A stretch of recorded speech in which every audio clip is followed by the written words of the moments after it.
उत्तर 24 परगना जिले के जगधुल थाना अंतर्गत आतपुर बंकिम नगर इलाके में कर्ज के बोझ और लेनदारों के उत्पीड़न से परेशान होकर एक गृहवधू द्वारा जान देने का मामला सामने आया है। इस घटना के बाद इलाके में शोक और तनाव व्याप्त है। मृतका की पहचान रमा वशाक के रूप में हुई है, जो लंबे समय से इलाके में स्वयं सहायता समूह के ऋण के लेन देन का काम संभाल रही थी। बताया जा रहा है कि समूह का कर्ज चुकाने और उसे चलाने के चक्कर में वह खुद गहरे कर्ज में डूब गई थी। धीरे धीरे उन पर देनदारी इतनी बढ़ गई कि वह इसे संभाल नहीं पा रही थी। परिजनों का आरोप है कि पिछले कुछ समय से लेनदार उन पर पैसे लौटाने का भारी दबाव बना रहे थे। आरोप है कि पैसे न चुका पाने पर लेनदारों ने रमा वशाक को न केवल धमकियां दी, बल्कि उनके साथ सरेआम गाली गलौज भी की। बार बार मिल रही धमकियों और अपमान से वह गहरे मानसिक तनाव में और डर में थी। इसी मानसिक प्रताड़ना से तंग आकर उन्होंने अंततः आत्मघाती कदम उठा लिया। घटना की सूचना मिलते ही जगदलपुर थाना पुलिस मौके पर पहुंची और शव को कब्जे में लेकर पोस्टमार्टम के लिए भेज दिया।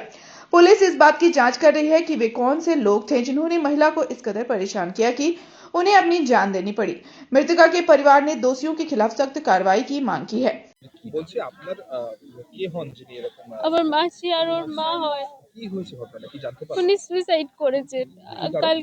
কালকে বাড়ি গিয়ে দেখি উনি মানে মানে গলায় দড়ি দিয়েছেন। এবার কারণ আমরা কেউ জানি না। মোট কথা হলো উনি একটা সুইসাইড নোট আর আমার ফোনটা মানে সুইসাইড নোট লিখে পাশে ফোন চাপা দিয়ে গেছে, কিন্তু আমরা যেহেতু মানে পুলিশকে ডাকা হয়েছিল, তাই পুলিশ আমাদের এই সুইসাইড নোট ধরতেও দেয়নি, দেখতেও দেয়নি।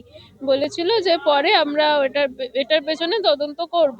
এবার তারপরে আর কিছু হয়নি। আমরা এই আজকে এবার মোট কথা হলো যে আমার মাসি লোন নিত। এবার মানে নিজে লোন বসাতো বাড়িতে, যাতে করে কি মানে সবাই লোন হয় না ওইরকম মহিলা লোন, হ্যাঁ, স্বল্প গোষ্ঠীর লোন চালাতো।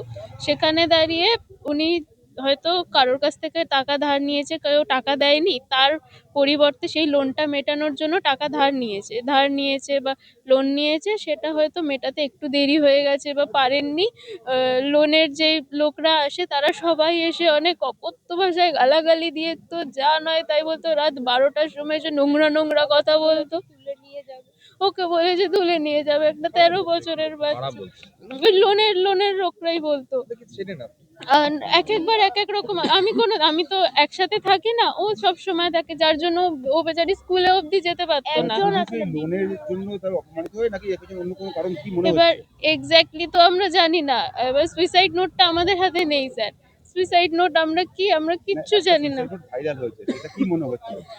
এবার কার নাম কি, এবার আমরা সত্যি নাম জানি না। বিশেষ করে এবার হয়তো ওখানে কিছু ছোট মা আমার লিখে গেছে, কিন্তু আমরা কারোর নাম জানি না। এবার ব্যাপারটা হতো উনি বলতো যে আমাকে 2 মিনিট মানে 2 দিন টাইম দিন বা 1 দিন টাইম দিন, আমি আপনাকে জোগাড় করে দেবো। কেউ শুনতো না। আচ্ছা, যেগুলো চেনেন না তারাই কি যুক্ত বলে মনে হচ্ছে? হয়তো চেনেন তো না। আমি চিনি না, হতে পারে তাদের চাপে এসে আমার ছোট মেয়ে এরকম কিছু একটা করেছে। মানসিক ভাবে খুব চাপ দিয়েছে। লোনের স্যার ম্যাডাম সুইসাইড নোটে আছে তাদের চাপে কি চাপে হতে পারে স্যার, তাদের হতে পারে যে তারা হয়তো চাপ দিয়েছে ওই লোনের লোকরাই। আর আপাতত কিছু তো আমরা জানি না, কারণ সুইসাইড নোটে যাদের নাম আছে তাদের কি কোনো যোগ মনে হচ্ছে? এবার হ্যাঁ, আমার মনে হচ্ছে কি মনে হচ্ছে সেটা বলো তো, যে পরিষ্কার করে বলো। আমার ছোট মাকে যে ভাবে গালাগালি করা হয়েছে, তার মধ্যে টাকা দিয়ে চাপ দেওয়া হচ্ছে, সেইভাবে মানসিকভাবে উনি চাপগ্রস্ত হয়ে ভেবেছে হয়তো আর পারবে না, তাই তিনি এরকম সুইসাইড করেছে। একটা বিষয় যেটা আসছে, কারণ নাম দিয়ে কি চাপ দেওয়া হতো? কারণ নাম দিয়ে চাপ বলতে আমরা ঠিক বলতে পারবো না। এবার অনেক রকম কথা বলতো। আমি তো বাড়িতে থাকতাম না, এবার আমাদের কিছু সেরকম বলতোও না।